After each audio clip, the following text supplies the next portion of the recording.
من الشيطان اللعين الرجيم. بسم الله الرحمن الرحيم.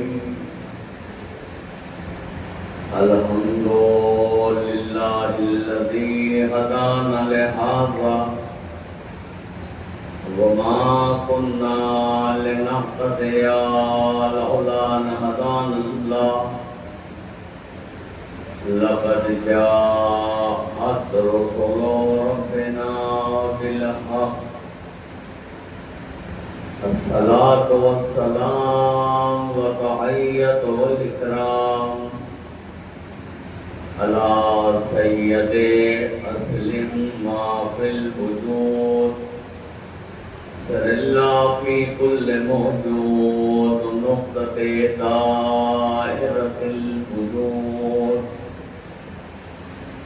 صاحب لواء الحمد والمقام المحمود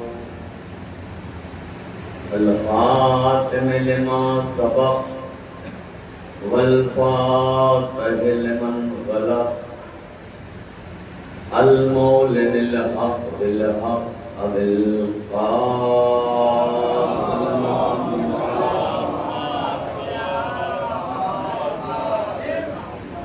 الصلاة والسلام على يعصوب الدين والإيمان باب الأمن والأمان كلمة الرحمن حاصل الأصنام والأوصان السابق بالإحسان والشاهد بالإيمان مصداق مرج البحرين يلتقيان الإمام المظفر والشجاع الغضنفر وقاسم طوبى والسفر ابی شبیر شبر والحامل الباغ خیبر والساقی حوض الکوثر الذی سمت امہ حیدر الامام المختار صاحب ذوالفقار مصداق قول النبی المختار لأوتين الرائق غدا رجلا كرارا غير فرار وآله الطيبين الطاهرين المعصومين المنتخبين المنتجبين ولعنة الله على أعدائهم وغاصب حقوقهم ومنكر فضائلهم ومنكر ولايتهم ومنكر عطشهم أجمعين.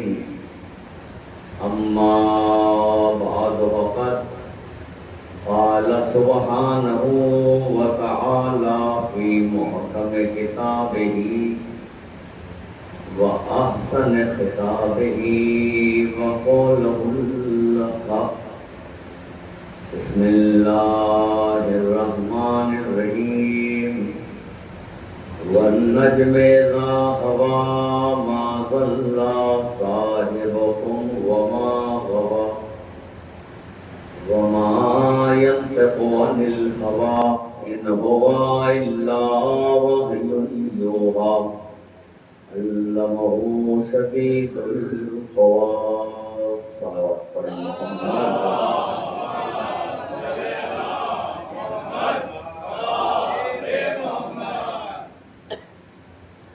محبان اہل بیت علیہ السلام، عدداران ماہ مظلوم کربلا، سواران سرکار سید الشہداء اور موالیان حیدر کرام، قرآن مجید کی آیت سطل سے ذہن میں گفتگو ہو رہی تھی. اسی بیان کو آگے بڑھاتے ہوئے پروردگار عالم قسم کھا کر اپنے رسول کے فضائل، اپنے اہل بیت کے فضائل پڑھ رہا ہے۔ ستارے کی قسم جب کہ وہ جھکا،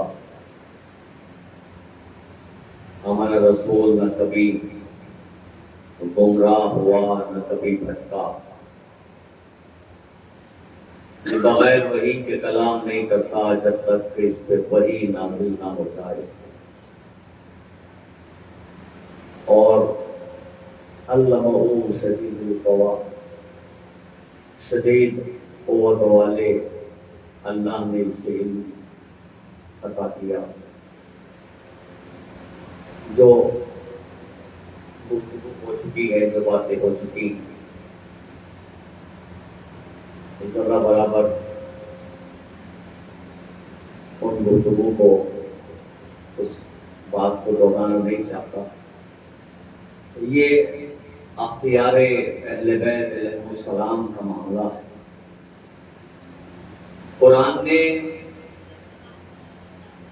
اہل بیت کو جو اختیار دیے ہیں، اللہ نے قرآن میں ان کا ذکر کیا ہے۔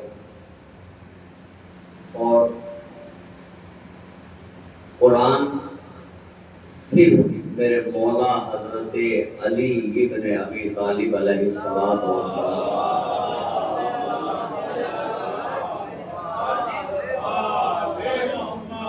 350 آیتوں سے زیادہ آیتیں صرف مولا کی شان میں نازل ہوئی۔ قرآن 350 سے زیادہ آیتیں مولا علی کی شان میں۔ یوں تو پورا قرآن اہل بیت کی فضیلت میں ہے، اور میں ایک فقرہ کہتا ہوں ارشد بھائی کہ قرآن اہل بیت کی حسین اداؤں کا مجموعہ ہے۔ اہل بیت کی اداؤں کے مجموعے کو قرآن کہتے ہیں۔ دلیل کیا ہے؟ دلیل یہ ہے کہ جو اہل بیت نے کیا وہ قرآن بن گیا، جو اہل بیت نے کہا وہ قرآن بن گیا۔ تو یہ اہل بیت کی فضیلت کا مجموعہ ہے قرآن۔ آج جتنا قرآن ڈوب کر پڑھیں گے اتنا ہی اہل بیت کے نزدیک ہوتے چلے جائیں گے۔ اسی لیے حکم ہے کہ قرآن کی تلاوت ضرور کیا کریں، قرآن کے بچوں کو تعلیم قرآن دیں، قرآن کے علم سے سرفراز کریں اپنے بچوں کو، وقت نکالیں بچوں کے لیے قرآن کے بچے قرآن ضرور پڑھیں۔ اگر آپ نے انہیں قرآن سے محروم کر دیا تو روز محشر والدین کو جواب دینا ہوگا کہ تم نے بچوں کو علم دیا لیکن علم قرآن نہیں۔ اور سب سے بڑا فائدہ علم قرآن دینے کا اگر کسی کو ہے تو والدین کو، اس لیے کہ بچہ اگر قرآن پڑھا ہوا ہے تو والدین کے لیے سورہ فاتحہ تو پڑھ سکتا ہے، والدین کے لیے قرآن کی تلاوت تو کر سکتا ہے، اصالہ ثواب تو کر سکتا ہے، کسی کا محتاج تو نہیں رہے گا کہ کوئی فاتحہ پڑھے کوئی قرآن پڑھے۔ پڑھنے والا جسے آپ نے قرآن پڑھنے کے لیے کہا ہے بھائی ہمارے مرحومین کے لیے قرآن پڑھ دے، تو کیا پتا کہ کیسا قرآن پڑھ رہا ہے، صحیح بھی پڑھ رہا ہے یا نہیں پڑھ رہا ہے، پڑھ بھی رہا ہے یا نہیں پڑھ رہا ہے، بغیر پڑھے ہی آپ سے پیسے لے کے چلا گیا کہ ہم نے قرآن پڑھا ہے، محنت کی، اجرت دیجیے۔ تو قرآن کا علم ہونا ہر بچے کے لیے ضروری ہے۔ علم بہرحال ہم اس مذہب میں ہیں کہ جہاں علم کے بغیر چراغ نہیں چلتا، ہم اس مذہب سے تعلق رکھتے ہیں کہ جہاں مولا نے فرمایا کہ ہمارا چاہنے والا جاہل نہیں ہوتا۔ میرے مولا کی حدیث ہے، مولا نے فرمایا ہمارا چاہنے والا جاہل نہیں ہوتا۔ اب اس میں علماء نے اس کی وضاحتیں بھی کی ہیں کہ ہمارا جاہل نہیں ہوتا، اس سے مراد کہ مثلا کچھ علم ایسے ہوتے ہیں کہ جو کتابی علم نہیں ہوتے لیکن علم ہوتا ہے، اور کتنے ایسے لوگ ہیں کہ جو پڑھے نہیں ہیں لیکن ان کے پاس اتنا علم ہے کہ پڑھے لکھوں کو پڑھا سکتے ہیں.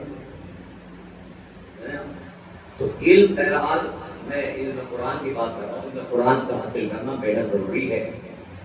قرآن کو اس لیے بھی پڑھیں کہ بغیر قرآن کے اہل بیت کی معرفت حاصل نہیں ہو سکتی. اگر اہل بیت کی معرفت حاصل کرنا ہے تو قرآن کا علم ہونا بے حد ضروری ہے. سارے علوم میں سب سے عظیم علم جو ہے وہ علم قرآن. اور دنیا لوگ کہتے ہیں دنیاوی علم دینی علم، نہیں، کوئی علم دنیاوی نہیں. سمجھ رہے ہیں آپ؟ جتنے علوم جتنی یونیورسٹی کے اندر جتنے اسکولوں میں پڑھائے جا رہے ہیں، جب آپ اس علم کی تحقیق کریں گے تو ہر علم کا سرا جا کر امام جعفر صادق علیہ السلام سے ملتا ہے.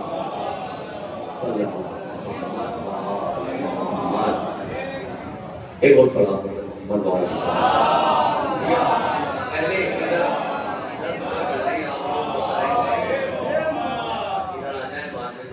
بیٹھ جائیں گے. ادھر آ جائیں، تھوڑا ادھر بھی ہوا ہے، یہ ہوا بہت اچھی ہوا رہی ادھر بھی، تاکہ تو بعد میں آئیں پھر وہ ادھر ہی بیٹھ جائیں گے. صلوات ہو محمد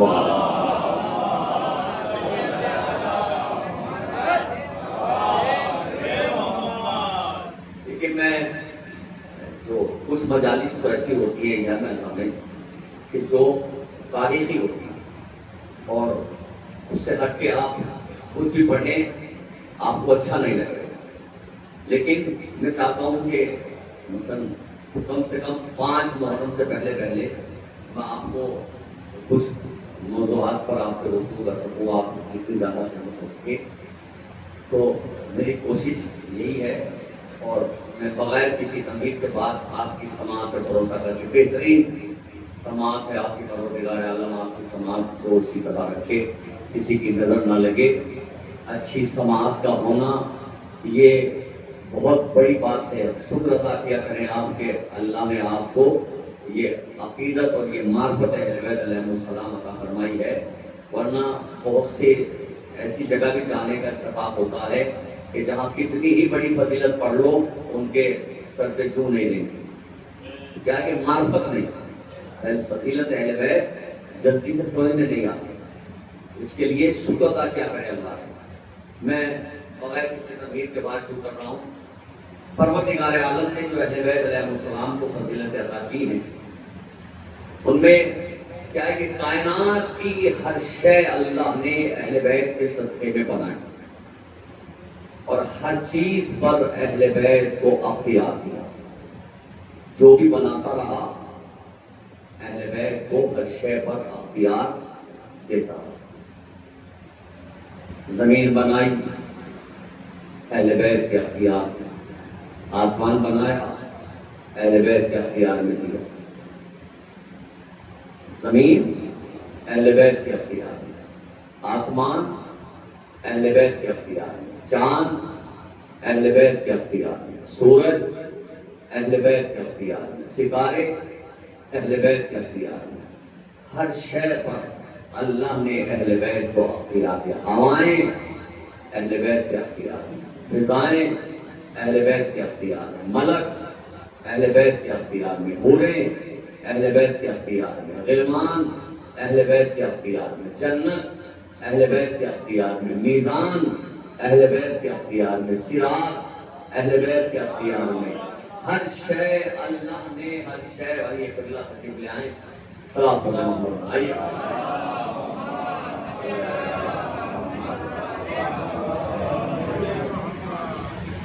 صلاۃ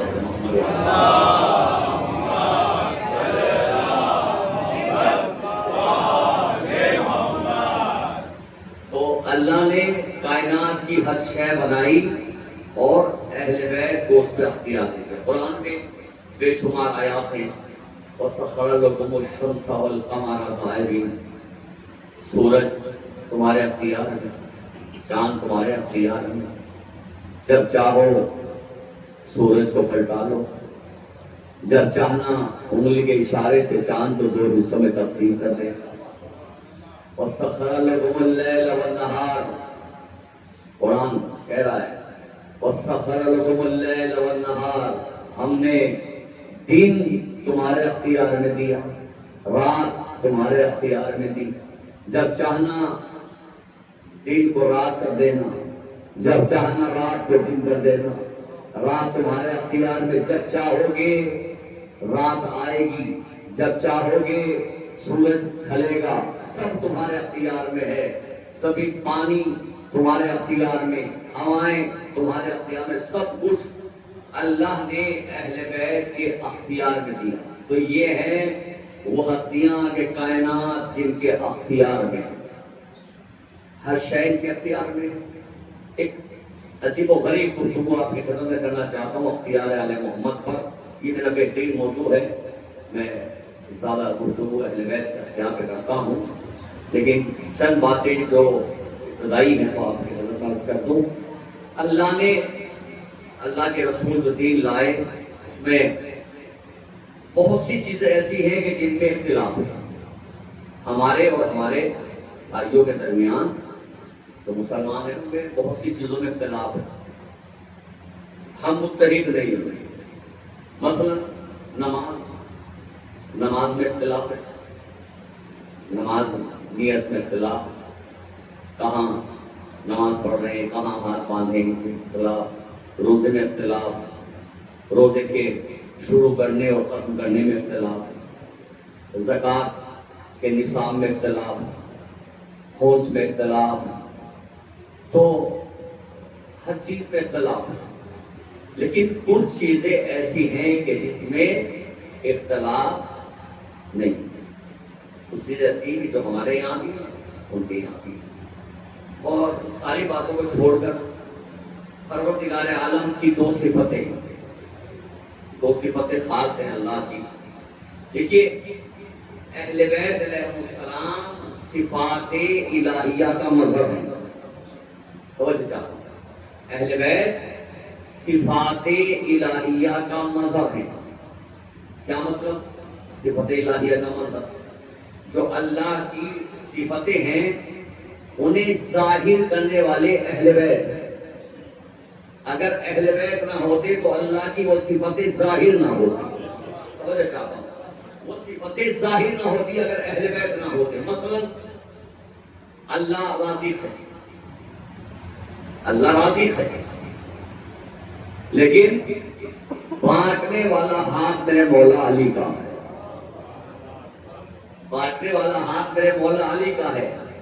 اہل بیت نے عطا کیا لوگوں کو تو لوگ اس میں آیا کہ اللہ کتنا بڑا رازق ہے، صفت ہے نا اللہ کی، تو بانٹ رہے اہل بیت۔ اللہ کرم اہل بیت نے کیا، کریم وہ کہلایا، رحم اہل بیت نے کیا، رحیم وہ کہلایا، عبادت اہل بیت نے کی، معبود وہ کہلایا، سجدے انہوں نے کیے، مسجود وہ کہلایا۔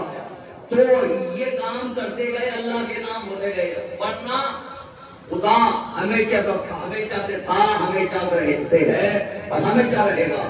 لیکن اگر اہل بیت نہ ہوتے تو لوگوں کو خدا کی معرفت نہ ہوتی، اہل بیت آئے خدا کی لوگوں کو معرفت ہوئی، اس لیے کہ خدا تو تھا، اللہ تھا، لیکن اللہ کا نام اللہ بھی نہیں تھا، اللہ تھا لیکن اللہ کا نام اللہ بھی نہیں تھا۔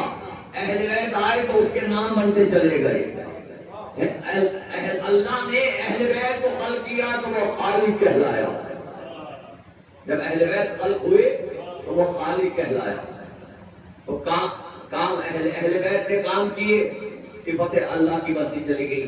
تو دو صفتیں خاص ہیں اللہ کی، اللہ ہر چیز پہ اختلاف ہے ہمارے اور مسلمانوں کے درمیان، لیکن ایک چیز ہے جس پہ اختلاف ہے، کیا؟ ان اللہ علی کل شیء قدیر، سب اس بات کا متحد ہے کہ اللہ ہر شے پہ قدرت رکھتا ہے، اس کے اختیار میں ہر شے، وہ قادر، ہر شے پہ اس کا اختیار۔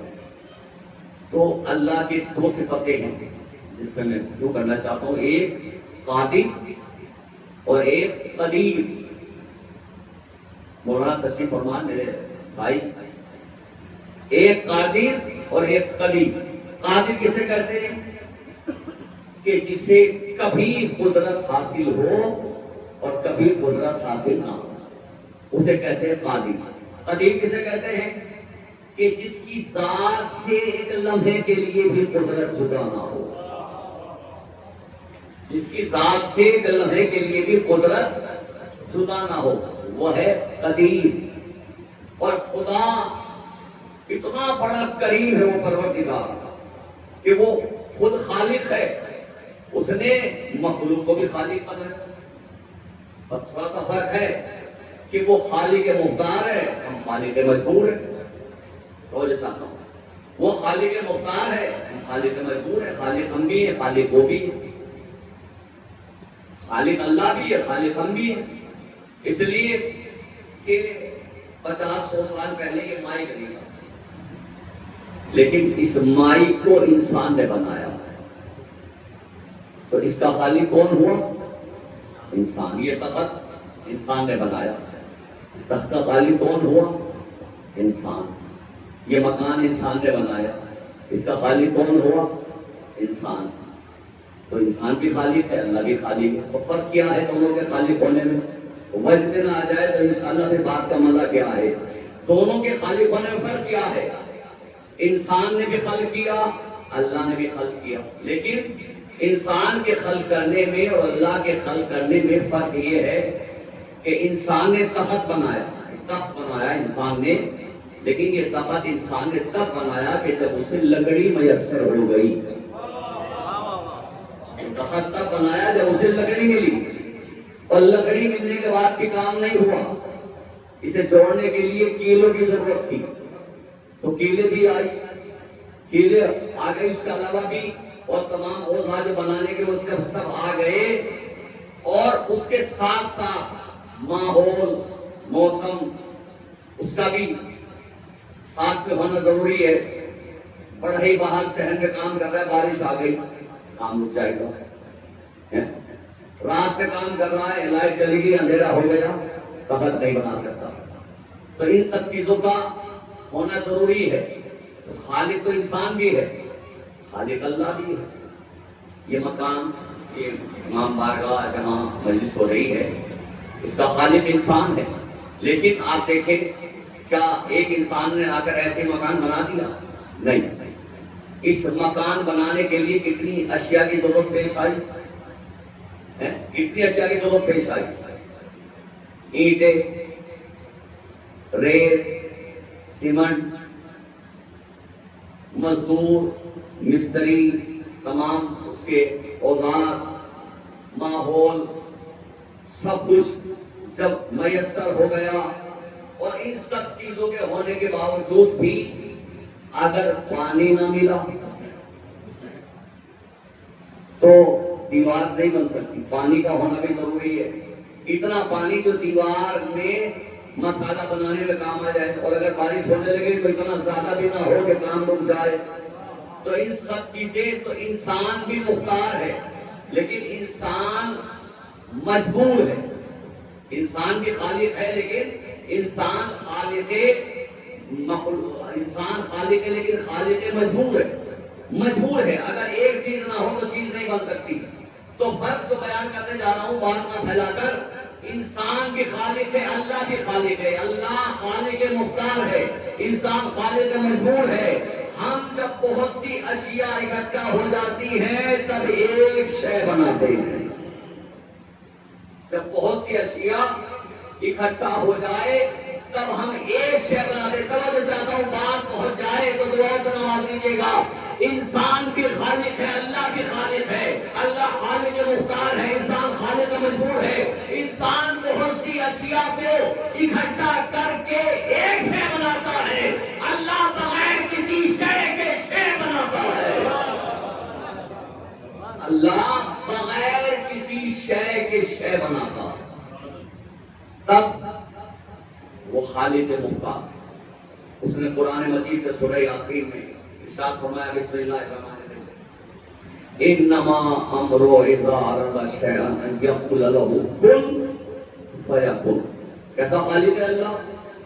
جب وہ کسی شے کے بنانے کا ارادہ کرتا ہے، جب وہ کسی شے کے بنانے کا ارادہ کرتا ہے تو کن کہتا ہے، وہ کن کہتا ہے، شے وجود میں آ جاتی ہے۔ یہی تو ہم نے پڑھا ہے، یہی سنا ہے کہ اللہ جب کن کہتا ہے تو شے وجود میں آ جاتی ہے۔ ابھی یہ تو میں آپ کے ذہنوں کا حوالہ کر رہا ہوں، اپنی بات شروع کہاں کی ہے میں نے؟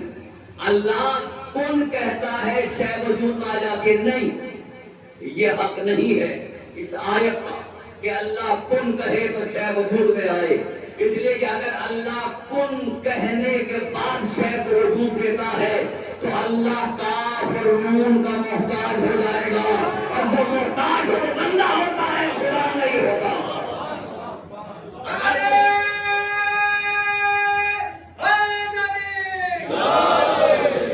اگر وہ کن کہے اور شے وجود میں آئے تو کن کا محتاج ہے، اور جو محتاج بندہ ہوتا ہے، خدا نہیں ہوتا، تو پھر کیا ہے اس کا حق؟ تو وہ کن کہنے کا ارادہ کرتا ہے، ارادہ کن کہنے کا، اور شے وجود میں آ جاتی ہے۔ یہ پوری کائنات، اس نے کائنات بنانے کا ارادہ کیا، پوری کائنات وجود میں آ گئی، یہ ہے اس کے اختیار۔ تو یہ ہے صفت اللہ کہ وہ ارادہ کرے تو شے وجود میں آ جائے، اگر وہ ارادہ کرے تو شے وجود میں آ جائے۔ اب میں ایسی مثال سے اپنی بات کو آگے بڑھانا چاہتا ہوں جسے بچہ بچہ جانتا ہے۔ صفت ہے نا، اہل بیت صفات الہیہ کا مذہب، اور یہ ہے اللہ کی صفت کہ وہ ارادہ کرتا ہے تو شے وجود میں آ جاتی ہے۔ تو اہل بیت صفات الہیہ کا مذہب ہے۔ مثالیں تو بہت ہے میرے پاس، اور آپ کی سنی ہوئی بھی ہوں گی بہت سی مثالیں کہ اہل بیت نے ارادہ کیا، شے وجود میں آ گئی۔ مولا کائنات کے دروازے پر ایک سائل آیا، آنے کے بعد اس نے کہا بھوکا ہوں۔ مولا علی گھر پہ نہیں تھے، شہزادی نے فضا سے کہا علی کو بلاؤ۔ مولا علی آئے، دروازے پہ سائل کھڑا، بھوکا ہے، گھر میں کھانے کے لیے کچھ نہیں۔ مولا یہودی کے پاس گئے، اس سے جو ہے وہ قرض لیا، اس کا قرض لینے کے بعد جو لی، روٹی پکائی، اس سائل کے حوالے وعدہ کر کے آئے تھے۔ وعدے کے مطابق جب میرے مولا جو قرض لیا تھا دینے کے لیے گئے تو اس نے کہا کہ مولا میں یہ پیسے نہیں لوں گا، یا علی میں یہ نہیں لوں۔ مولا نے کہا نہیں، میں نے قرض لیا، اس وقت میرے پاس نہیں تھے دینے کے لیے۔ کئی طریقے سے روایت پڑھی جاتی ہے۔ اس نے کہا یا علی نے، اس وقت آپ مجبور تھے۔ اس نے اپنے اعتبار سے کہا کہ آپ وہاں نہیں تھا، مجبور تھے، تو میں نے دے دی۔ مولا نے کہا نہیں، ہم مجبور نہیں۔ توجہ صاحب، مولا نے کہا ہم مجبور نہیں ہیں، ہم اپنے اختیار سے کام نہیں لیتے۔ مولا نے کہا ہم مجبور نہیں ہیں، ہم اپنے اختیار سے کام نہیں لیتے، ورنہ اگر ہم چاہیں، اگر میں کہہ دوں کہ دیوار سونے میں تبدیل ہو جائے تو دیوار سونے میں تبدیل ہو جائے گی۔ میرے مولا نے کہا اگر میں کہہ دوں تو دیوار سونے میں بدل جائے گی۔ میرے مولا نے اتنا ہی کہا تھا، آپ نے نظر کی تو دیوار سونے میں تبدیل ہو چکی تھی۔ یہودی نے غور سے اپنی دیوار کو دیکھا کہ دیوار سونے بدل گئی ہے۔ مولا نے پلٹ کر دیوار سے کہا کہ میں نے کب کہا ہے کہ تو سونے کی بن جا۔ مولا نے ارادہ کیا تو دیوار سونے میں تبدیل ہو گئی۔ تو یہ ہے صفات الہیہ کا مذہب۔ میرے مولا کو نیچا دکھانے کے لیے لوگوں نے سازشیں کی، اور سازش، اس سے بہتر مثال دے رہا ہوں، سازش کی، اور سازش کرنے کے بعد دشمنوں نے، چونکہ میرے مولا نے ممبر کوفہ سے بیٹھ کر کہا تھا سلونی سلونی قبل ان تفتنون، جو سوال کرنا ہے وہ سوال کرو اس سے پہلے کہ مجھے مبعوث کر دو۔ بہت سے لوگ کہتے ہیں اس سے پہلے کہ مجھے، اس سے پہلے کہ میں تمہارے درمیان سے چلا جاؤں، وہ علی ہی کیا جو لوگوں کے درمیان سے چلا جائے۔ میرا مولا کبھی ہمارے درمیان سے نہیں جاتا، جاتا ہوگا کسی کے درمیان سے، ہمارے درمیان سے کیسے چلا جائے گا؟ ہماری تو رگوں میں دوڑنے والے ہر قطرے پہ علی لکھا ہوا ہے۔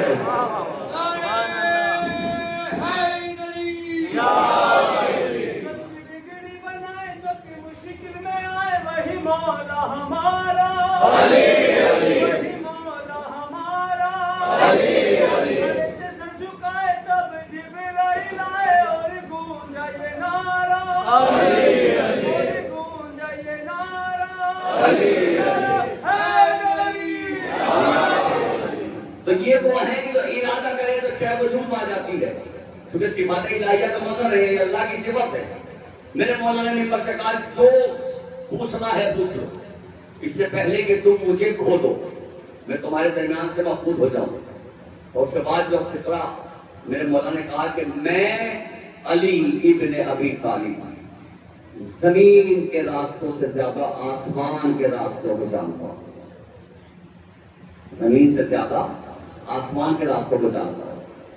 اب ہر طرح کا ذہن ہے، بہت سے لوگ یہ سوچتے ہوں گے کہ علی جو ہے وہ آسمان کے راستے، زمین کا علم کم ہے، آسمان کا علم زیادہ، نہیں، ایسا نہیں۔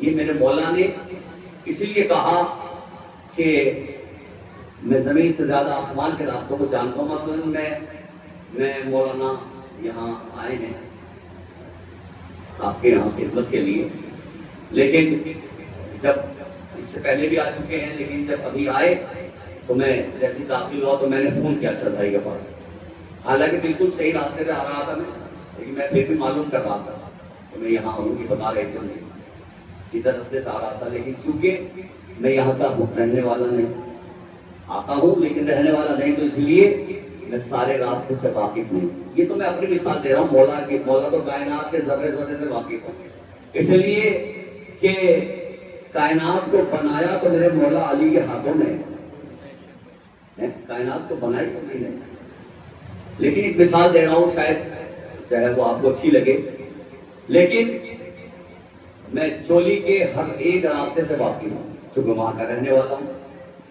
میں چاہے 100 سال کے بعد بھی آؤں چولی میں، تب بھی مجھے سارے راستے معلوم ہے چولی کے۔ مولا چونکہ یہ اہل بیت وہ ذوات مقدسہ ہیں کہ جنہیں اللہ نے عرش کے لیے بنایا تھا، انہیں اللہ نے عرش کے لیے بنایا تھا، یہ عرشی مخلوق ہیں، تو ظاہر بات ہے جہاں کی مخلوق ہیں، تو میرے مولا نے کہا میں زمین سے زیادہ آسمان کے راستوں سے واقف ہوں۔ تو جو دشمن تھے میرے مولا کے، انہوں نے سازش کی، اور سازش کرنے کے بعد انہوں نے کہا کہ علی نعوذ باللہ، میرے مولا کے بارے میں یہ انہوں نے گمان کیا کہ علی کو نعوذ باللہ ذلیل کریں، کہ علی کے پاس جھکاوا کرتے ہیں، ایسا کچھ علم ہے نہیں۔ اور سب نے ایک میٹنگ کی، سارے عرب کے شاطر، عیار، مکار سب جمع ہوئے، اور جمع ہونے کے بعد انہوں نے ایک ضعیفہ کو بہکایا جس کا ایک جوان بیٹا تھا، بچہ بچہ جانتا ہے روایت کو، لیکن جو نتیجہ تو انشاءاللہ آپ وقت میں آ جائیں گے، بچہ بچہ اس روایت سے واقف ہے۔ ضعیفہ کو بہکایا اور اس سے کہا کہ جتنی دولت چاہیے ہم سے لے لے، بس ہمارا ایک کام کرتے، ہماری مدد کرتے۔ کہ کیسی مدد؟ کہ ہم صندوق لے کر آتے ہیں، بس کچھ دیر کے لیے اپنے بیٹے کو اس صندوق میں لٹا دے گا، اور ہم اسے کفن پہنائیں گے اور علی کے پاس لے کر جائیں گے، اور علی سے کہیں گے اس کی نماز جنازہ پڑھائیں گے، بس علی نماز پڑھائیں گے اور بچہ تیرا تیرے گھر آ جائے گا۔ ہمیں جو ہمارا ارادہ ہے وہ ہم اپنے مقصد میں پورے کامیاب ہو جائیں گے۔ ضعیفہ بیچاری لالچ میں آگے کا ٹھیک ہے، اگر دولت مل رہی کچھ دیر کے لیے تو کیا پریشانی ہے، چونکہ وہ علی کی معرفت نہیں رکھتی تھی، مولا کی معرفت نہیں تھی اس کے دل میں۔ ضعیفہ تیار ہو گئی، لوگوں نے ضعیفہ کے بیٹے کو کفن پہنا کر تابوت کے اندر لٹا دیا، اور جنازہ کی شکل میں اس تابوت کو لیے ہوئے مولا علی کے پاس آئے۔ مولا نے پوچھا کیا بات ہے؟ کہا یا علی ضعیفہ کا بیٹا مر گیا، آپ اس کی نماز جنازہ پڑھا دیجیے، بہت کرانا چاہتا ہوں۔ بات یہاں سے شروع ہو رہی ہے، یا علی ضعیفہ کا بیٹا مر گیا، اس کی نماز جنازہ پڑھا دیجئے. مولا علی نے سنا سن کر مسکرائے. علی نے سنا سن کر مسکرائے. اس لیے کہ علی تو جانتے ہیں کہ یہ مرا نہیں ہے. علی تو جانتے ہیں کہ یہ مرا نہیں ہے. دیکھیے صرف سر ہلانے سے کام نہیں چلے گا. دان بھی چاہیے آپ سے اس جملے پر. علی تو جانتے تھے کہ یہ مرا نہیں ہے. کیوں؟ کیسے جانتے تھے علی؟ اس لیے کہ علی ہے اولو الامر. علی ہے اولو الامر. موت ہے امر. اور اس وقت تک جبرائیل کسی کی روح قبض نہیں کرتا جب تک کہ علی سے اجازت نہ لے لے. سبحان اللہ سبحان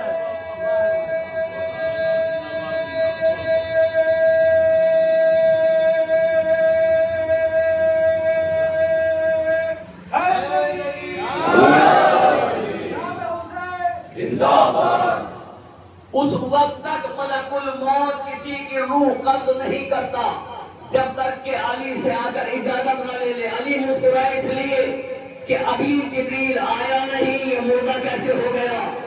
اب قسم خدا کی دنیا میں یہ بھی بتانا تھا کہ روح صرف جبریل ہی قبض نہیں کرتا. اگر علی چاہے تو علی بغیر جبریل کے بغیر ملک الموت کے علی روح قبض کر سکتا ہے. صرف ملک الموت روح قبض نہیں کرتا. اور یہ صفت صرف علی میں نہیں ہے, ثانی حیدر کرار میں بھی ہے.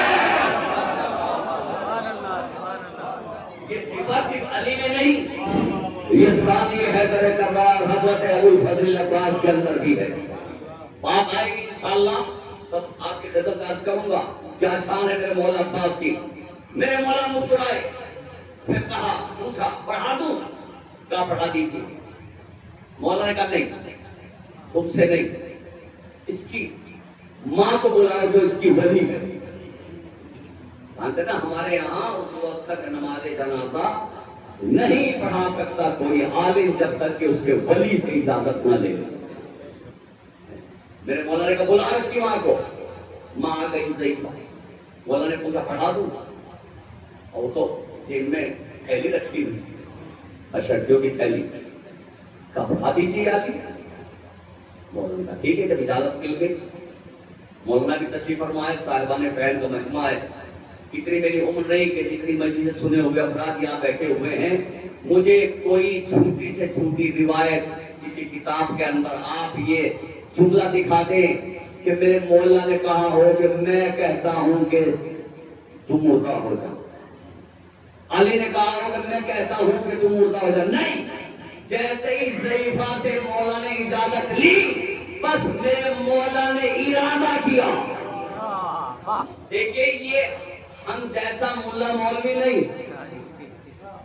ہم جیسا نہیں, یہ علی ہیں, یہ میرے مولا علی ہیں. ہم سے کوئی کہے کہ نماز جنازہ پڑھا دے, ہم فوراً تکبیر کہہ دیں گے.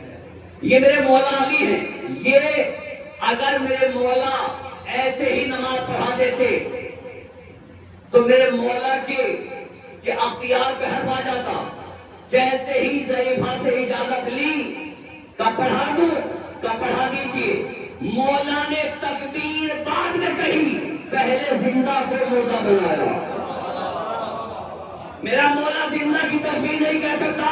پہلے علی نے ارادہ کیا, زندہ تھا مردہ ہو گیا, تب علی نے تکبیر کہی, نماز جنازہ پڑھائی. پیچھے جو لوگ تھے ان میں کوہنیاں چلی, دیکھا علی نے زندہ کی نماز پڑھا دی, علی نے زندہ کی نماز پڑھا دی. جب نماز مکمل ہو گئی لوگوں نے کہا یا علی آپ نے زندہ کی نماز پڑھا دی. مولا نے کہا اگر زندہ ہے تو لے جاؤ اٹھا کے. زندہ ہے تو لے جاؤ. اب چادر کا گوشہ ہٹایا تو آواز دیتے ہیں, آواز نہیں آتی. ناک کے پاس انگلی لے گئے تاکہ سانس کو محسوس کریں, دیکھا سانس نہیں آتی. دل پہ ہاتھ رکھا تو دھڑکن نہیں آتی.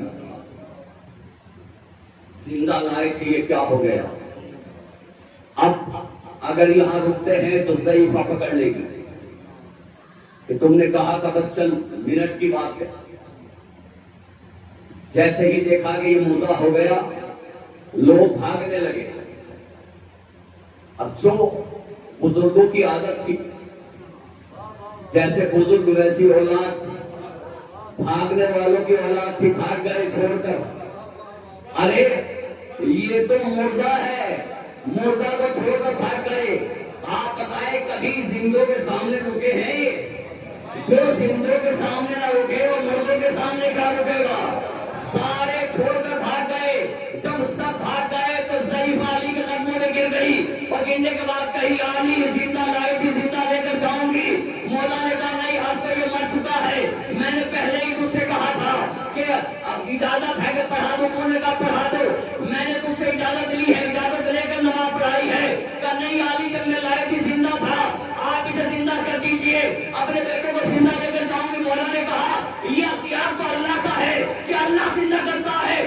ضعیفہ نے قدموں کو پکڑ کر کہا نہیں، یہ اختیار اللہ کا ہوگا، لیکن جو زندہ کو مردہ کر سکتا ہے وہ مردہ کو زندہ بھی کر سکتا ہے.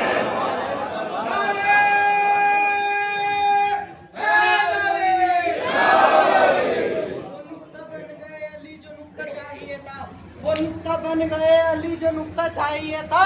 ارے کہ ہاتھ کی معصومیت نے خیبر پہ بس اتنا سر کیا زور جتنا چاہیے تھا. ارے حیدری قدموں میں گر گئی علی، زندہ لائی تھی، زندہ لے کر جاؤں گی. مولا نے لیکن اس سے پہلے ارادہ کیا، صرف ارادہ کیا. زندہ تھا، مردہ ہو گیا. اللہ کی صفت کیا ہے؟ اللہ کی صفت ہے بسم اللہ انما امرؤ اذا اراد شیئا ان یقول له کن فیکون. اللہ جب کسی شے کا ارادہ کرتا ہے تو شے وجود میں آ جاتی ہے. مولا نے ارادہ کیا ہے صفات الہیہ کا مظہر. زندہ تھا، ارادہ کیا، مردہ ہو گیا. اب جب اس نے کہا کہ میں تو زندہ لے کر جاؤں گی تو مولا نے ٹھوکر لگائی اور کہا قم بِإِذْنِی، میرے اذن سے کھڑا ہو جا.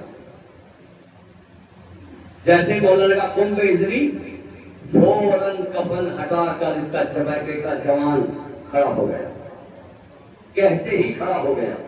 اب جب ہم یہ روایت پڑھتے ہیں تو بہت سے لوگوں کے دلوں میں آگ لگ جاتی ہے. یہ کیسے ہو سکتا ہے؟ یہ کام تو اللہ کا ہے. مردے کو زندہ کرنا یہ کام تو اللہ کا ہے، ہم کیسے مان لیں؟ یہ کام تو اللہ کا ہے. ہم نے کہا آپ علی کو نہیں مانتے، قرآن تو مانتے ہیں. بھائی قرآن کو تو مانتے ہیں. کہاں قرآن کو مانتے ہیں؟ ہم نے کہا اگر قرآن کوئی بات کہے تو مان لیں گے. کہاں مان لیں گے؟ ہم نے کہا قرآن پہ ہے کہ اللہ کے علاوہ بھی کسی اور نے مردہ زندہ کیا ہے. قرآن میں ہے کہ اللہ کے علاوہ بھی کوئی اور مردہ زندہ کر سکتا ہے، اور وہ ہے حضرت عیسیٰ. حضرت عیسیٰ، جناب عیسیٰ کو اللہ نے یہ معجزہ عطا کیا تھا. کیا معجزہ؟ معجزے تو کئی دیے تھے. جناب عیسیٰ کو یہ معجزہ دیا تھا کہ جناب عیسیٰ کوہڑیوں کو، جو کوہڑی ہوتے تھے، مبروس ہوتے تھے، انہیں ہاتھ لگاتے تھے تو شفا مل جاتی تھی.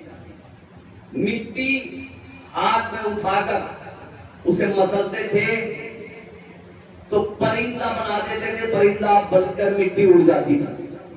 جناب عیسیٰ نابینا کو ہاتھ لگاتے تھے تو بینائی دے دیا کرتے تھے. اور ایسا نابینا نہیں جو ماں کے شکم سے نابینا پیدا ہوا ہو.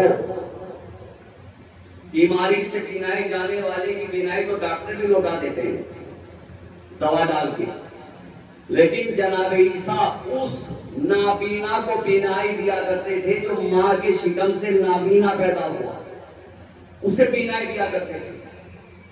اور جب کوئی مردہ آپ کے پاس لایا جاتا تھا تو آپ مردے کو زندہ کر دیا کرتے تھے. یہ قرآن میں ہے یا نہیں کہ جناب عیسیٰ نے زندہ کیا؟ بسم اللہ الرحمن الرحیم انی قد جئتکم بآیات من ربکم. دیکھیے قرآن مجید کے اندر بے شمار آیتیں ہیں ایسی کہ جس سے میں اللہ کر سکتا ہوں، لیکن وقت کے اندر اپنی بات کو مکمل کرنا ہے اور انشاءاللہ آپ کو ایک منزل تک لانا ہے. اسی کو پہلے اسے مکمل کر دوں. جناب عیسیٰ بیماروں کو شفا دیتے ہیں. نابینا کو بینائی دیتے ہیں، کوہڑیوں کو شفا دیتے ہیں، پرندہ بناتے ہیں ہوا میں اڑ جاتا ہے، جناب عیسیٰ مردے کو زندہ کر دیتے ہیں۔ یہ قرآن میں لکھا ہوا ہے کہ جناب عیسیٰ نے مردے کو زندہ کیا۔ لیکن جب بھی جناب عیسیٰ کوئی کام کرتے تھے تو جناب عیسیٰ کہتے تھے قم بِإِذْنِ، قم بِإِذْنِ اللہ، اللہ کے اذن سے کھڑا ہو جا، قم بِإِذْنِ اللہ، اللہ کے اذن سے بینا ہو جا، قم بِإِذْنِ اللہ، اللہ کے اذن سے شفایاب ہو جا۔ تو جناب عیسیٰ جب بھی کوئی کام کرتے تھے قم بِإِذْنِ اللہ، اللہ کے اذن سے ہو جا، اللہ کے اذن سے زندہ ہو جا، اللہ کے اذن سے بینا ہو جا۔ جب بھی کچھ کہتے تھے قم بِإِذْنِ اللہ، قم بِإِذْنِ اللہ، قم بِإِذْنِ اللہ۔ ہم نے تلاش کیا کہ جناب عیسیٰ جو کلمہ کہتے تھے آخر یہ کلمہ ہے کیا؟ قم بِإِذْنِ اللہ کہتے کسے ہیں؟ قم بِإِذْنِ اللہ کے ذریعے سے جو عیسیٰ مردہ زندہ کر رہے ہیں، یہ قم بِإِذْنِ اللہ کیا ہے؟ ہم نے تاریخ میں تلاش کیا، نہیں ملا، کتاب ثانی ہم نے نہیں ملا۔ لیکن جب ہم تفسیر پڑھ رہے تھے، تفسیر فرار، تفسیر نور میں صاحبان تفسیر لکھا کہ جناب حضرت امام جعفر صادق علیہ السلام کے حوالے سے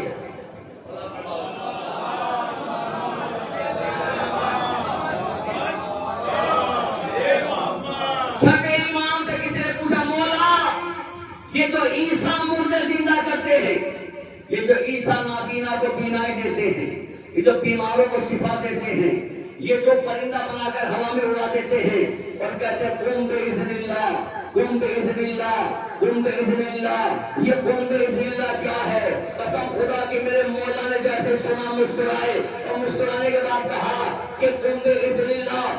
تفسیر فرار، تفسیر ہمارے نجف کے اندر دو تفسیریں ہیں، دونوں کا نام موجود ہے۔ چھٹے امام نے کہا یہ جو عیسیٰ قم بِإِذْنِ اللہ کہتے تھے، اس سے مراد میرے دادا حضرت علی ابن ابی طالب ہیں۔ میرے مولا نے خود فرمایا، میرے مولا حضرت علی ابن ابی طالب فرماتے انا اذن اللہ، میں اللہ کا اذن ہوں۔ تو معلوم یہ ہوا کہ عیسیٰ بیماروں کو شفا دیتے ہیں بِإِذْنِ اللہ، کوہڑیوں کو شفا دیتے ہیں بِإِذْنِ اللہ، نابینا کو بینائی دیتے ہیں بِإِذْنِ اللہ، مردے کو زندہ کرتے ہیں بِإِذْنِ اللہ۔ میرے مولا نے کہا اللہ کا اذن میں ہوں۔ معلوم یہ ہوا یہ عیسیٰ بِإِذْنِ اللہ نہیں کہتے تھے، یا علی مدد کہتے تھے، مردہ زندہ ہو جاتا تھا۔ اس لیے کہ مولا کہہ رہے ہیں میں ہوں اللہ کا اذن، انا اذن اللہ، میں اللہ کا اذن ہوں۔ یہ جو کام عیسیٰ کر رہے ہیں یہ علی کا نام لے کر کر رہے ہیں، علی ہیں اللہ کا اذن۔ تو جب عیسیٰ مردہ زندہ کر سکتے ہیں تو کیا میرے مولا مردہ زندہ نہیں کر سکتے؟ ایک دلیل اور دیکھو، قرآن مجید میں آیت ہے کہ ہم نے عیسیٰ کو ایسے ہی مٹی سے خلق کیا کہ جیسے آدم کو مٹی سے بنایا۔ ہم نے عیسیٰ کو، سورہ آل عمران کی آیت ہے، ہم نے ایسے ہی عیسیٰ کو مٹی سے خلق کیا جیسے ہم نے آدم کو مٹی سے بنایا۔ تو آدم بھی مٹی سے بنے، عیسیٰ بھی مٹی سے بنے۔ تو جو مٹی سے بنے جناب آدم، جناب عیسیٰ، مٹی کو کیا کہتے ہیں عربی میں؟ تراب۔ مٹی کو کہتے ہیں تراب۔ تو حضرت آدم بھی ابن تراب، حضرت عیسیٰ بھی ابن تراب۔ توجہ چاہتا ہوں، قرآن کہہ رہا ہے کہ ہم نے عیسیٰ کو ایسے ہی مٹی سے بنایا جیسے ہم نے آدم کو مٹی سے بنایا۔ تو آدم بھی ابن تراب، عیسیٰ بھی ابن تراب۔ آدم جناب عیسیٰ مردہ زندہ کر رہے ہیں، جبکہ جناب عیسیٰ کو اللہ نے مٹی سے بنایا ہے، اور مٹی کو کہتے ہیں تراب، اور جو تراب سے بنا وہ ابن تراب۔ تو جب ابن تراب مردہ زندہ کر سکتا ہے تو ابو تراب کو مردہ زندہ نہیں کر سکتا۔ صلوات پر محمد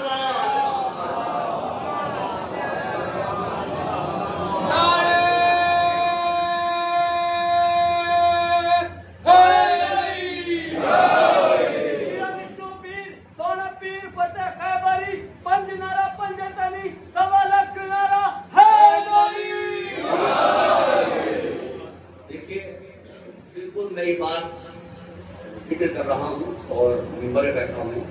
آپ یقین کریں کہ ابھی تو بات اب شروع ہو گیا لیکن وقت ہے. میری گزارش یہ ہے آپ حضرات سے محترمہ کہ مجھے آپ کم سے کم 1 گھنٹہ دے دیں. 4-5 محرم کا تو دے ہی دیں, اس کے بعد تو پھر میری سے کثرت سے ہوتی ہے تو پھر وقت نہیں ہوتا. تو کل سے جو ہے گزارش ہے سب سارے سامعین سے بھی جلدی آ جائیں تو 10 منٹ اور ہمیں وقت مل جائے گا. کل سے جو ہے وہ 10 منٹ اور پہلے میں بیٹھیں گے تو وقت مل جائے گا, تاکہ بات ابھی آپ یقین کریں کہ بات جو میں سوچ کے بیٹھا تھا پڑھنے کے لیے وہاں تک تو ابھی پہنچا ہی نہیں, وہاں تک میں پہنچا ہی نہیں اور وقت مکمل ہو گیا. اب یہ امام حسین کی عزا ہے تو ہر صاحبان عزا جتنے بھی ہیں جو عزا امام حسین کرتے ہیں سب کا حق ہے, سب عزا امام حسین کریں. اس میں کسی کا بھی حق تلفی نہیں ہونا چاہیے اور ہر بات کا لحاظ ہونا چاہیے تاکہ ایک ماحول جو ہے وہ سازگار رہے عزا امام حسین کے حوالے سے. اس لیے کہ یہ مرکز اتحاد ہے, فرش عزا مرکز اتحاد جو اس مرکز پہ جمع نہیں ہو سکتا پھر وہ کہیں جمع نہیں ہو سکتا. مرکز اتحاد ہے, یہ اس سے بڑھ کر کوئی اتحاد کا مرکز نہیں ہو سکتا. اس لیے کہ آپ کسی بھی دنیا کی کسی بھی عبادت گاہ میں جائیں وہاں کسی نہ کسی پر روک لگی ہوئی ہے. فلاں آ سکتا ہے, فلاں نہیں آ سکتا, اونچی ذات کا آ سکتا ہے, نیچی ذات کا نہیں آ سکتا, سفید آ سکتا ہے, کالا نہیں آ سکتا, چھوٹا بڑا آ سکتا ہے, چھوٹا نہیں آ سکتا, چھوٹا آ سکتا ہے, بڑا نہیں آ سکتا. ہر جگہ کوئی نہ کوئی قانون لگا ہوا ہے, لیکن واحد فرش عزا ہے امام حسین کی کہ جہاں کوئی پابندی نہیں, جس کا دل چاہے وہ فرش حسین پہ آ کے بیٹھ جائے. حسین ہر ایک کو گلے لگاتا ہے. یہ وہ جگہ ہے کہ جہاں ہر خیال کے لوگ ملتے ہیں. بس عزیزان گرامی, اور آج جو ہے وہ میں جس ذات کے حوالے سے گفتگو کرنے والا ہوں وہ بھی کیا کہنا میرے مولا کا, کتنا کریم ہے میرا مولا. 2 محرم گزر گئی, آج 3 محرم کی شب ہے اور میرا آقا حسین 2 محرم کو والد کربلا ہو چکا. حسین کے خیام کربلا میں نصب ہو چکے. آئے ہیں حسین کربلا, پہلا قدم جیسا ہی علی کی بیٹی نے زمین کربلا پہ رکھا ایک ہوا کا تیز جھونکا چلا, علی کی بیٹی کے سر سے ردا کھسک گئی. فوراً زینب نے کہا واہ حجابا, ہائے میرا پردہ. اے بھائی یہ کون سی جگہ ہے کہ جہاں قدم رکھتے ہی میرے سر سے ردا رکھ گئی.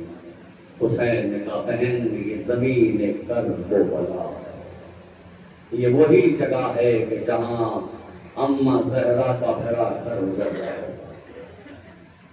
فرات کے کنارے خیمے نصب ہوئے اور عباس نے تمام خیمے نصب کیے تھے. عمر سعد کا لشکر آیا, چاہا کہ خیمے ہٹائے لیکن مولا عباس تلوار کھینچ کر سامنے آ گئے. زمین پہ خط کھینچا کہ اگر تیری ماں نے تجھے خالص شیر پلایا ہے تو ذرا اس خط کو عبور کر کے دیکھا. عباس جلال میں آ گئے. جیسے ہی حسین نے علی کے شیر کو جلال میں دیکھا تو جناب امام حسین ایک مرتبہ جناب زینب کے خیمے میں آئے اور بیٹھ کر حسین رونے لگے. بہن نے بھائی کی آنکھوں میں آنسو دیکھے, کہا اے میرے ماجد حسین رونے کا سبب کیا ہے؟ کہا زینب میں اس لیے رو رہا ہوں کہ میرے شیر کو جلال آ گیا, میرے شیر کو جلال آ گیا. عباس کو روکوں تو کیسے روکوں؟ علی کی بیٹی میری مدد کر. کہا میرے ماجد حسین عباس آپ کے اطاعت گزار ہیں, آپ عباس سے کہیں گے تو عباس آپ کی اطاعت کریں گے. کہا میں جانتا ہوں عباس میری اطاعت کریں گے لیکن میں عباس کو روکوں تو کیسے روکوں؟ اس لیے کہ آج تک عباس کو روکتا چلا آیا، آج تک میں اپنے بھائی کو روکتا چلا آیا، اور جب روکا تو یہ کہہ کے روکا عباس ابھی کربلا دور ہے، ابھی کربلا دور ہے۔ اب کیسے روکوں، اس لیے کہ اب تو کربلا آ گئی۔ تو ہم آجائے حسین کیا چاہتے ہو؟ کہ میں چاہتا ہوں کہ عباس کو تم روکو اور ہم خیمے فرات کے کنارے سے کہیں دور جا کر لگا لیں گے۔ زینب نے آواز دی، اما فضا ذرا میرے عباس کو آواز دو، اور عباس سے کہنا کہ علی کی بیٹی نے یاد کیا، اور کہنا اگر آنے میں دیر کی تو علی کی بیٹی خیمے سے باہر آ جائے گی۔ فضا نے عباس سے کہا، عباس دوڑتے ہوئے آئے، کہا شہزادی خیمے سے نکلنے کو مت کہنا علی عباس کی زندگی میں، اگر آپ چاہیں تو عباس اپنے ہاتھوں سے اپنی گردن کاٹ کر اپنے دشمن کے حوالے کر دے۔ اللہ اکبر، کیا اطاعت ہے مولا عباس کی۔ خیمے ہٹ گئے، دور فراز سے خیمے لگ گئے۔ وہ وقت گزرتا رہا، وہ وقت بھی آیا، تاریخ کہتی ہے کہ وہ وقت بھی آیا کہ جب دشمن کے لشکر پہ لشکر آ رہی ہے، دشمن کے لشکر کی تعداد بڑھتی جا رہی ہے۔ جب کوئی لشکر آتا ہے تو علی کی بیٹی کا کلیجہ پھٹ جاتا ہے۔ پوچھتی ہے کون آیا؟ کہ یزید کے لشکر میں اضافہ ہوا۔ علی کی بیٹی پریشان، تاریخ کہتی ہے وقت گزرا، 9 محرم آ گئی، 9 محرم کی شب ہے۔ امام حسین نے یہ رات عبادت میں بسر کی، جانثاروں نے پوری رات عبادت میں بسر کی، اور صبح کے وقت امام حسین نے علی اکبر سے کہا، میرے لال آج کی اذان تم دو گے۔ علی اکبر نے اذان کہی۔ ادھر تاریخ کہتی ہے کہ لشکر یزید میں ایک خیمہ ایسا تھا کہ جس خیمے میں ایک شخص مسلسل خیمے میں گردش کر رہا ہے، پریشان ہے، بے قرار ہے۔ جب بستر پر لیٹتا ہے تو کسی کے رونے کی آواز آتی ہے۔ نیند 200 دور چلی گئی، رات بھر خیمے میں ٹہلتا رہا۔ نماز فجر کا وقت قریب ہوا تو ایک مرتبہ غلام کو آواز دی، غلام پانی لے کر آیا۔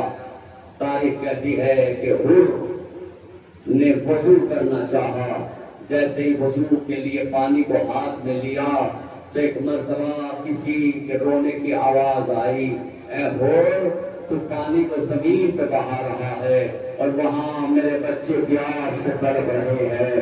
بچوں کے الکش الکش کی صدائیں بلند ہو رہی ہیں۔ عزادارو حر سمجھ گیا کہ یہ کوئی اور نہیں، حسین کی ماں فاطمہ زہرا ہے۔ بے قراری کے عالم میں حر نے ایک مرتبہ اپنے بیٹے کو آواز دی، بیٹا قریب آیا، کہا بابا کیا حکم ہے؟ کہا میرے لال تم یہ پورا لشکر، پورا قبیلہ تمہارے حوالے، اے میرے لال جاؤ اپنے گھر چلا جانا اور ماں کی خدمت کرنا۔ اور کہا بابا آپ کہاں جا رہے ہیں؟ آپ کا کیا ارادہ ہے؟ کہا میں تو لشکر حسین میں جا رہا ہوں، میں تو حسین کے لشکر میں جا رہا ہوں۔ رات بھر میں اپنے آپ کو جنت و دوزخ کے درمیان پاتا رہا، لیکن اب میں نے فیصلہ کر لیا کہ میں حسین کو گھیر کر کربلا میں لایا ہوں۔ یہ میری خطا ہے، میں گنہگار ہوں، میں رسول کو کیا منہ دکھاؤں گا، حسین کی ماں کا سامنا کیسے کروں گا؟ لہٰذا میں حسین کے لشکر میں جا رہا ہوں۔ اے بیٹا جاؤ، تم قبیلے کے سردار ہو، آج سے قبیلہ تمہارے حوالے۔ بیٹے نے ایک مرتبہ ہاتھوں کو جوڑ کر کہا بابا، اے بابا آپ کو بیٹے کا اتنا خیال ہے، کیا میری جان علی اکبر سے زیادہ عزیز ہے؟ کیا میری جان اکبر سے زیادہ قیمتی ہے؟ اے بابا اگر آپ جا رہے ہو تو مجھے بھی اپنے ساتھ لے کر چلو، مجھے علی اکبر پہ صدقہ کر دینا۔ ایک مرتبہ حر نے بیٹے کو گلے جیسا لگایا اور کہا مرحبا میرے لال مرحبا۔ بھائی کو آواز دی، بھائی سے کہا یہ قبیلہ تمہارے حوالے، میں حسین کی جانب جا رہا ہوں۔ بھائی نے کہا آقا مجھے بھی اپنے ساتھ لے کر چلے۔ بھائی کو گلے جیسا لگایا، ایک مرتبہ مرحبا کہا، غلام سے کہا جا میں نے تجھے نام حسین پہ آزاد کیا،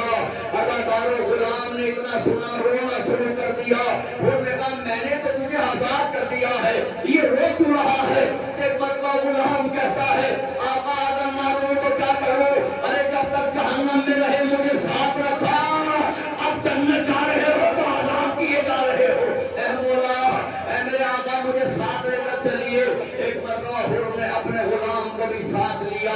4 افراد کا یہ قافلہ امام حسین کی طرف چلا. ادھر امام حسین مسند پہ بیٹھے ہوئے تھے. ایک مرتبہ امام حسین نے علی اکبر کو آواز دی, اے میرے لال اکبر میرے قریب آؤ, اے میرے بھائی عباس میرے قریب آؤ, اے میرے بچپن کے دوست حبیب میرے قریب آؤ. حبیب امام حسین کے پاس آئے, عباس قریب آئے, علی اکبر قریب آئے. آنے کے بعد کہا آقا کیا حکم ہے؟ امام حسین نے کہا عباس دیکھو ہمارا مہمان آ رہا ہے, عباس میرا مہمان آ رہا ہے, اور اکیلا نہیں آ رہا ہے, اس کے ساتھ اس کا بھائی آ رہا ہے, اس کے ساتھ اس کا بیٹا آ رہا ہے, اس کے ساتھ اس کا غلام آ رہا ہے. مہمان کا شایان شان استقبال کرنا. حبیب تم ہمارے بچپن کے دوست ہو, لہذا حور کا استقبال تم کرو گے. عباس تم میرے بھائی ہو, حور کے بھائی کا استقبال تم کرو گے. علی اکبر حور کے بیٹے کا استقبال تم کرو گے. رہ گیا حور کا غلام, اس کا استقبال زمانے کا امام کرے گا. اللہ اکبر. لوازاداروں کے قافلہ ادھر سے چلا, حسین ادھر سے آمادہ ہوئے. حور نے اپنے بیٹے سے کہا میں بہت شرمندہ ہوں, میں بہت نادم ہوں, میں حسین سے نگاہیں نہیں ملا سکتا. ایک بار اپنے آنکھوں پہ کپڑا باندھا اور کہا میرے دونوں ہاتھوں کو بھی باندھ دو, اس لیے کہ میں نے لجا میں فرش پہ ہاتھ ڈالا تھا, میں بڑا خطاوار ہوں, میرے ہاتھوں کو باندھ دو. اور جب حسین کا خیمہ قریب آ جائے تو مجھے بتا دینا تاکہ میں اپنے آپ کو سواری سے گرا دوں اور حسین کی بارگاہ میں کوہنیوں کے بل چلتا ہوا جاؤں. لوازاداروں ہاتھ باندھ دیے گئے, آنکھوں پہ کپڑا باندھ دیا گیا. ادھر سے یہ قافلہ چلا, ادھر سے وہ قافلہ استقبال کے لیے بڑھا. ایک مرتبہ حور کے بیٹے نے, حور نے کہا کہ جب خیمہ قریب آ جائے تو نعرہ تکبیر بلند کر دینا, میں سمجھ جاؤں گا حسین کا خیمہ قریب آ گیا. لیکن اداکاروں ابھی کچھ ہی دور چلے تھے کہ ایک مرتبہ حور کے بیٹے نے نعرہ تکبیر بلند کر دیا. حور نے کہا ابھی تو خیمہ دور ہے, ابھی اتنی جلدی نعرہ تکبیر کیوں بلند کر دیا؟ بیٹے نے کہا بابا ارے خیمہ تو دور ہے لیکن فاطمہ کا لال آ رہا ہے.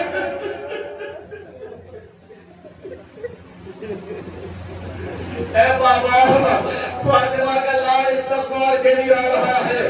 حور نے اپنے آپ کو خیمے سے, اپنے آپ کو اپنے سواری سے نیچے گرایا. لوازاداروں ارے زمانے نے عجب منظر دیکھا. حور کا استقبال حبیب نے کیا, بھائی کا استقبال عباس نے کیا, بیٹے کا استقبال علی اکبر نے کیا. ارے ایک بہت بڑا ذاتی میرے مولا کا عجیب و غریب شعر پڑھا کرتا, کہتے تھے کہ حور کے استقبال کو عباس و اکبر آ گئے, حور کے استقبال کو عباس و اکبر آ گئے, ایک قطرے کے لیے دو دو سمندر آ گئے. ارے حسین ایک ایک استقبال کر رہا ہے. حسین نے حور کے غلام کو سینے سے لگایا, حور قدموں پہ گر گیا, آقا بڑا گنہگار ہوں. امام حسین نے قدموں سے اٹھایا, حور کو سینے سے لگایا. اے حور میں نے تجھے معاف کیا, میرے خدا نے تجھے معاف کیا. حور کو لیے ہوئے حسین خیمے میں آئے. اداکاروں مہمان آیا ہے لیکن جب سے آیا ہے مسلسل روئے جا رہا ہے. امام حسین نے کہا حور ارے میں نے تو تجھے معاف کر دیا, اب کیوں روئے جا رہا ہے؟ کہا آقا آپ نے تو معاف کر دیا لیکن جب تک علی کی بیٹی معاف نہ کر دے میں اپنے آپ کو معاف نہ سمجھوں گا. اس لیے کہ جب میں نے لجام فرش پہ ہاتھ ڈالا تھا تو زینب کے رونے کی آواز آئی تھی. اے مولا ارے جب تک علی کی بیٹی معاف نہ کرے میں معاف نہ سمجھوں گا. ادھر خیمے میں جناب زینب سے فضا نے کہا شہزادی مبارک ہو, ارے آقا حسین کا مہمان آیا ہے. حور آیا ہے, اکیلا نہیں آیا, اپنے بھائی کو لایا ہے, اپنے بیٹے کو لایا ہے, اپنے غلام کو لایا ہے.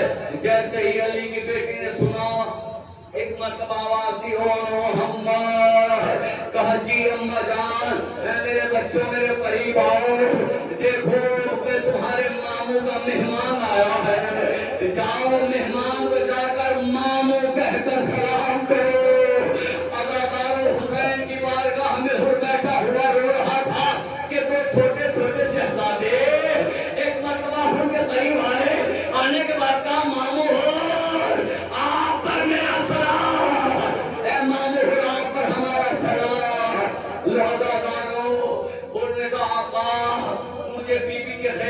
قریب لے کر چلو، میں اپنی بیوی سے معافی مانگنا چاہتا ہوں۔ حور کو لیے ہوئے حسین جناب زینب کے خیمے کے قریب آئے۔ فضا نے کہا شہزادی حور خیمے پہ آیا ہے، خیمے کے قریب آیا ہے۔ عزادارو جیسے ہی علی کی بیٹی نے آخری فکرے عزادارو چاہے آپ جیسے سنے، عزادارو قیامت کے فکرے ہیں۔ ایک مرتبہ جناب فضا نے کہا بیوی حور آیا ہے، جناب زینب بے قرار ہو گئی اور ایک مرتبہ رو کر کہتی ہے کہ کوئی عالم غربت پہ پہلی مرتبہ مہمان ہو رہا ہے۔ ارے جب کوئی ہمارے در میں ہمارے گھر مہمان آتا تھا ہم ضیافت کا انتظام کرتے تھے، مگر ہائے ارے جب دشمن بن کے آیا تو ہم نے پانی پلایا، اب دوست بن کے آیا تو خیموں میں ایک قطرہ آب بھی نہیں ہے۔ ارے زینب نے جناب حسین سے کہا، اور جو جناب زینب نے کہا وہ علامہ میرانی اس نے اشعار میں رقم کیا۔ بس یہ اشعار و عبادت تمام۔ جناب زینب نے حسین سے کہا جو حال ہے حرم کا نہیں اس سے کچھ نہا، جو حال ہے حرم کا نہیں اس سے کچھ نہا، فاقے سے تین دن کے ہیں خود تیرے میزبان، یہ کہتے آب ہے کہ بلکتا ہے بے زبان، فرتے عدس سے بالی سکینہ ہے نیم جان، ارے غش چند بار حسنیوں والے کو آئے ہیں، آنسو چھڑک کے ہوش میں اصغر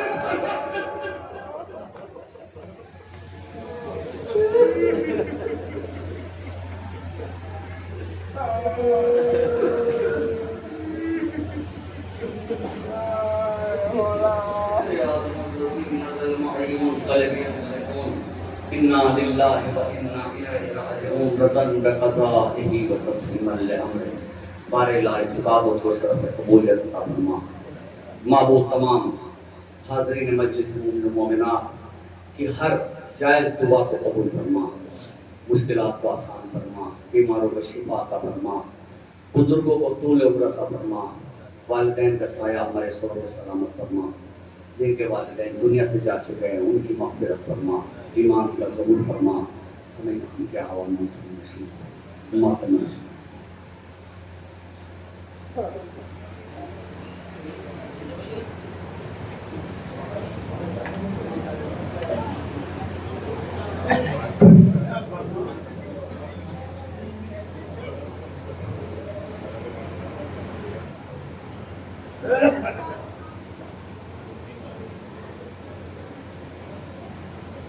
یا امام زمان یا امام زمان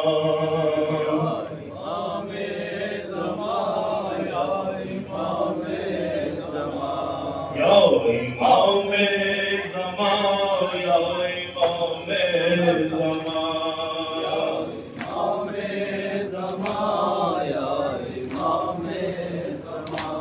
آپ جاؤ جہاں میں ولی خدا یا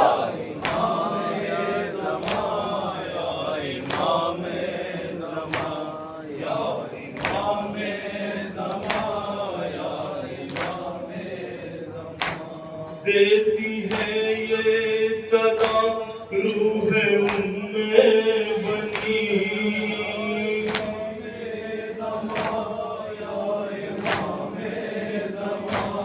ہائے کس سے کہوں وارث شاہدی،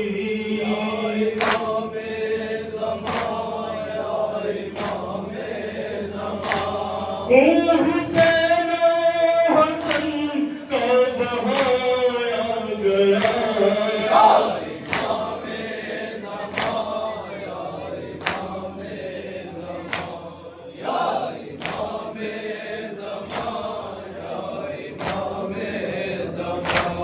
آپ کے جد پہ ڈھائے گئے ہیں ستم،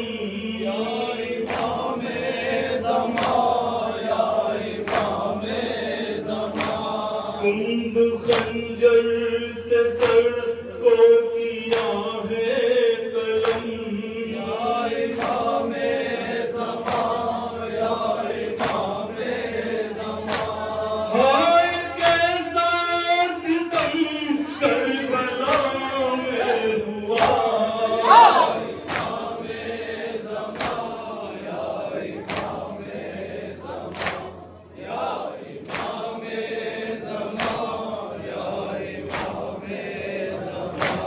مولا اب ظالموں کو سزا دیجئے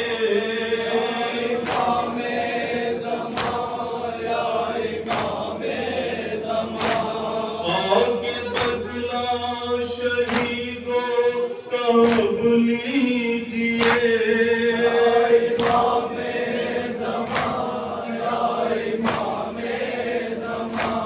منتظر کعبہ ہے منتظر کربلا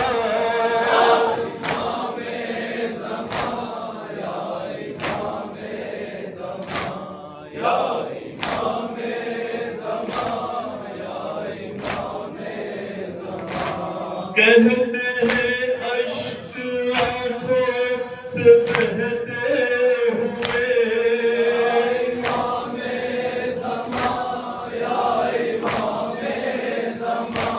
قبر زہرا کی ویران کب تک رہے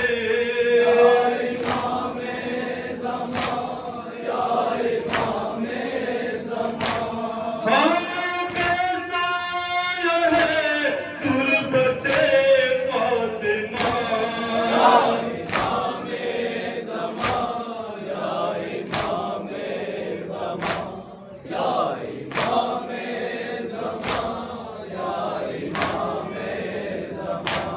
مولا اب اس عمل میں نہ تاخیر ہو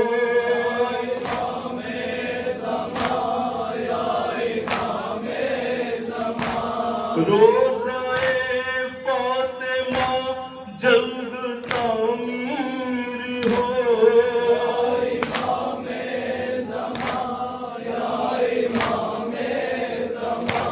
سب عزادار ہیں کرتے ہیں یہ دعا